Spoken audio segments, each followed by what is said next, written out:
این کشتی فقط برای جنگ ساخته شده. حتی وقتی کنار اسکله آرومه هنوز ترسناک به نظر میرسه.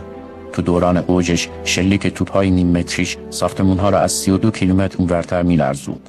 بعد از بازنشستگی دوباره برای نبرد نهایی صداش کردن. تو جنگ جهانی دوم کره و ویتنام هیچ وقت انتظار نداشتن چی قراره از دود بر سرشون بیاد.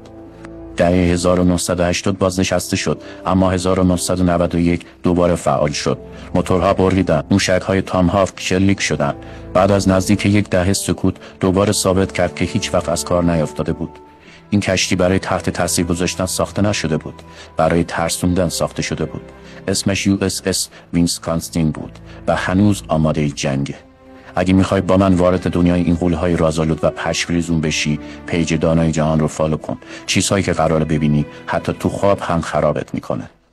برای دیدن عجیب ترین رازهای جهان، پیج دانای جهان رو لایک و فالو کن.